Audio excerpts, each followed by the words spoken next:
ಮನೆಯ ಯಜಮಾನಿ ಮಕ್ಕಳು ಯಾವ ದಿಕ್ಕಿನಲ್ಲಿ ಕುಳಿತು ಊಟ ಮಾಡಿದರೆ ಏನು ಫಲ? ನಿಮ್ಮ ಮನೆಯ ಯಜಮಾನನಿಗೆ ವಿಪರೀತವಾಗಿ ಕೋಪ ಬರಲು, ಅನುಮಾನದ ಬುದ್ಧಿ ಬರಲು ಯಾವ ದಿಕ್ಕು ಕಾರಣವಾಗುತ್ತೆ? ಮಕ್ಕಳು ಹೇಳಿದ ಮಾತನ್ನ ಕೇಳಲು, ವಿದ್ಯೆಯಲ್ಲಿ ಪ್ರಗತಿಯನ್ನ ಕಾಣಲು ಯಾವ ದಿಕ್ಕು ಸೂಕ್ತ? ಆರ್ಥಿಕವಾಗಿ ಚೆನ್ನಾಗಿ ಅಭಿವೃದ್ಧಿ ಹೊಂದಲು ಯಾವ ದಿಕ್ಕಿನಲ್ಲಿ ಕುಳಿತು ಭೋಜನ ಸೇವಿಸಬೇಕು? ಶಾಸ್ತ್ರದ ನಿಯಮ ಏನು ಅಂತ ಇವತ್ತಿನ ಈ ವಿಡಿಯೋದಲ್ಲಿ ಸಂಪೂರ್ಣವಾಗಿ ತಿಳಿಸಿಕೊಡ್ತೀವಿ. ಬನ್ನಿ. ಪ್ರತಿ ದಿಕ್ಕುಗಳಿಗೂ ಒಂದೊಂದು ಶಕ್ತಿ ಇರುತ್ತೆ. ದಿಕ್ಕುಗಳು ನಮಗೆ ನೀಡುವಂತಹ ಫಲದ ಬಗ್ಗೆ ಅರಿವಿಲ್ಲದೆ ಸರಿಯಾದ ದಿಕ್ಕಿನಲ್ಲಿ ಕುಳಿತು ಊಟವನ್ನು ಸೇವಿಸದಿದ್ದರೆ ನಾನಾ ಕಷ್ಟಗಳನ್ನು ನೋಡಬೇಕಾಗುತ್ತೆ. ಎಷ್ಟೋ ಜನರ ಮನೆಯಲ್ಲಿ ಕೇಳಿರ್ತೀರಾ, ಮನೆಯ ಯಾವುದೋ ಒಬ್ಬ ಸದಸ್ಯನಿಗೆ ನಿರಂತರವಾಗಿ ಅಪಘಾತಗಳು ಆಗ್ತಾ ಇರುತ್ತೆ, ಅಪಮೃತ್ಯು ದೋಷಗಳು ಇರುತ್ತೆ, ಸಾವು ನೋವುಗಳು ಹೆಚ್ಚಾಗಿರುತ್ತೆ. ಇಂಥವರು ಪೂರ್ವ ದಿಕ್ಕಿಗೆ ನೋಡುತ್ತಾ ಊಟವನ್ನು ಮಾಡಿದರೆ ಈ ಎಲ್ಲ ಅಪಮೃತ್ಯು ದೋಷಗಳು ದೂರವಾಗ್ತಾ ಬರುತ್ತೆ. ಪ್ರಯಾಣ ಮಾಡುವಾಗ ಪೂರ್ವ ದಿಕ್ಕಿಗೆ ನೋಡುತ್ತಾ ಊಟವನ್ನು ಮಾಡಿ ಹೊರಗಡೆ ಹೋದರೆ ಅಪಘಾತಗಳು ಆಗೋದಿಲ್ಲ. ನೀವು ಯಾವ ಕೆಲಸಕ್ಕೆ ಅಂತ ಹೊರಗಡೆ ಹೋಗಿರ್ತೀರೋ ಆ ಕೆಲಸ ವಿಶೇಷವಾಗಿ ಯಶಸ್ಸನ್ನು ಕಾಣುತ್ತೆ. ಮನೆಯಿಂದ ಹೊರಗಡೆ ಹೋಗುವಾಗ ಪೂರ್ವ ದಿಕ್ಕನ್ನು ನೋಡುತ್ತಾ ತಪ್ಪದೆ ಆಹಾರವನ್ನು ಸ್ವೀಕರಿಸಬೇಕು. ಇನ್ನು ಎರಡನೆಯದಾಗಿ, ಮಕ್ಕಳು ಹೆಚ್ಚು ಹಠವನ್ನ ಮಾಡ್ತಿದ್ರೆ, ಕಳ್ಳತನವನ್ನ ಮಾಡ್ತಿದ್ರೆ, ಹೇಳಿದ ಮಾತನ್ನ ಕೇಳದೆ ಮಾತಿಗೂ ಸುಳ್ಳನ್ನ ಹೇಳ್ತಿದ್ರೆ, ಅವರಲ್ಲಿ ಏನೋ ಒಂದು ವಿಚಿತ್ರ ಬದಲಾವಣೆಗಳು ಆಗ್ತಾ ಇದ್ರೆ, ಮಕ್ಕಳ ಮನಸ್ಸಿನಲ್ಲಿ ಕೆಟ್ಟ ಆಲೋಚನೆಗಳು ಬರ್ತಿದೆ ಅನ್ನೋದಾದ್ರೆ ಅವರು ಖಚಿತವಾಗಿ ಹೆಚ್ಚಿನ ಸಮಯ ದಕ್ಷಿಣ ದಿಕ್ಕನ್ನು ನೋಡುತ್ತಾ ಊಟವನ್ನ ಮಾಡ್ತಿರ್ತಾರೆ. ದಕ್ಷಿಣ ದಿಕ್ಕು ನೋಡುತ್ತಾ ಭೋಜನ ಸೇವಿಸಿದರೆ ಕೆಟ್ಟ ಆಲೋಚನೆ ಬುದ್ಧಿ ವೃದ್ಧಿ ಆಗ್ತಾ ಹೋಗುತ್ತೆ. ಮಕ್ಕಳು ಚೆನ್ನಾಗಿ ಓದಲು, ಅಭಿವೃದ್ಧಿಯನ್ನ ಆಗಲು, ಉತ್ತಮೋತ್ತಮ ಫಲವನ್ನು ಪಡಿಬೇಕು ಅನ್ನೋದಾದ್ರೆ ತಪ್ಪದೆ ಪೂರ್ವ ದಿಕ್ಕನ್ನು ನೋಡುತ್ತಾ ಭೋಜನ ಸೇವಿಸಬೇಕು. ಇದರಿಂದ ಮಕ್ಕಳ ಆರೋಗ್ಯ ಕೂಡ ಚೆನ್ನಾಗಿರುತ್ತೆ, ಅವರ ಜ್ಞಾನ ಕೂಡ ವೃದ್ಧಿ ಆಗ್ತಾ ಹೋಗುತ್ತೆ.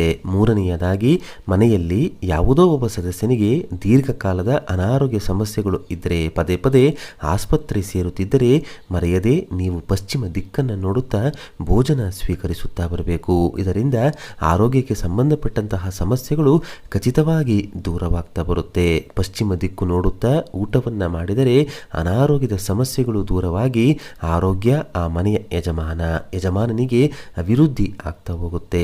ನಾಲ್ಕನೆಯದಾಗಿ, ಆರ್ಥಿಕವಾಗಿ ಅಭಿವೃದ್ಧಿಯನ್ನ ಆಗಬೇಕು. ನಿಮ್ಮ ವ್ಯಾಪಾರ ವ್ಯವಹಾರ, ನಿಮ್ಮ ಉದ್ಯೋಗ, ಮಾಡುವಂತಹ ಯಾವುದೇ ಕೆಲಸದಿಂದ ದುಡ್ಡು ಚೆನ್ನಾಗಿ ಬರಬೇಕು, ಆದಾಯ ಚೆನ್ನಾಗಿರಬೇಕು, ಹಣದ ಸಮಸ್ಯೆ ಕಳೆದು ಸಾಲಗಳೆಲ್ಲ ತೀರಿ ನೆಮ್ಮದಿಯಾಗಿ ಜೀವನವನ್ನು ಮಾಡಬೇಕು ಅನ್ನೋದಾದರೆ ಮರೆಯದೆ ಮನೆಯ ಯಜಮಾನಿ ಉತ್ತರ ದಿಕ್ಕನ್ನು ನೋಡುತ್ತಾ ಭೋಜನವನ್ನು ಸೇವಿಸಬೇಕು. ಏನು ಕೆಲಸ ಮಾಡದೆ ಕಷ್ಟಪಟ್ಟು ದುಡಿಯದೆ ಉತ್ತರ ದಿಕ್ಕಿಗೆ ಕೂತು ಊಟವನ್ನು ಮಾಡಿದರೆ ಹಣ ಬರುತ್ತಾ, ದುಡ್ಡು ಸಿಗುತ್ತಾ? ಇಲ್ಲ.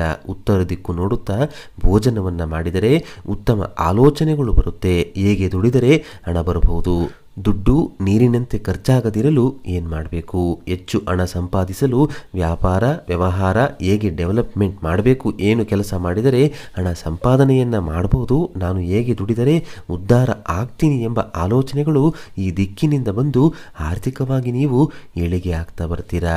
ಇನ್ನು ಕೊನೆಯದಾಗಿ, ದಕ್ಷಿಣ ದಿಕ್ಕು, ಈ ದಿಕ್ಕನ್ನು ನೋಡುತ್ತಾ ಭೋಜನವನ್ನು ಮಾಡಿದರೆ ಮನೆಯ ಯಜಮಾನಿಗೆ ಕೋಪ ಹೆಚ್ಚಾಗ್ತಾ ಹೋಗುತ್ತೆ.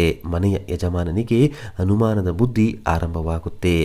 ಮಾತಿಗೂ ಸಿಟ್ಟಾಗುವುದು, ಯಾವಾಗಲೂ ಕಿರಿಕಿರಿ ಮಾಡುವುದು, ಕೆಟ್ಟ ಆಲೋಚನೆಗಳು ಬರುವುದು, ಹೀಗೆ ಒಂದಲ್ಲ ಒಂದು ಸಮಸ್ಯೆಗಳು ಬರುತ್ತಲೇ ಇರುತ್ತೆ. ದಕ್ಷಿಣ ದಿಕ್ಕನ್ನು ನೋಡುತ್ತಾ ಎಂದಿಗೂ ಆಹಾರವನ್ನು ಸ್ವೀಕರಿಸಬಾರದು.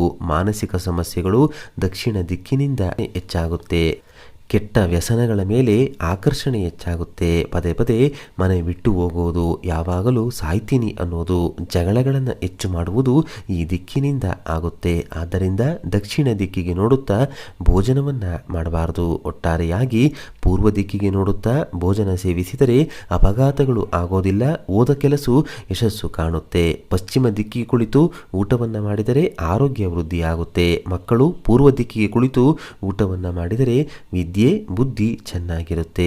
ಉತ್ತಮ ಆಲೋಚನೆ ಆರ್ಥಿಕ ಅಭಿವೃದ್ಧಿ ಆಗಲು ಉತ್ತರ ದಿಕ್ಕಿಗೆ ನೋಡುತ್ತಾ ಭೋಜನವನ್ನು ಸ್ವೀಕರಿಸಬೇಕು.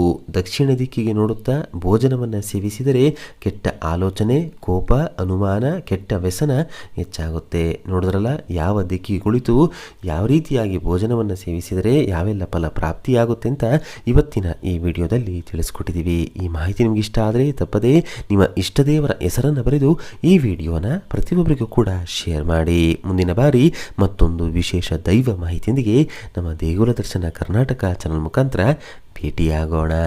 ಧನ್ಯವಾದ ಸ್ನೇಹಿತರೆ.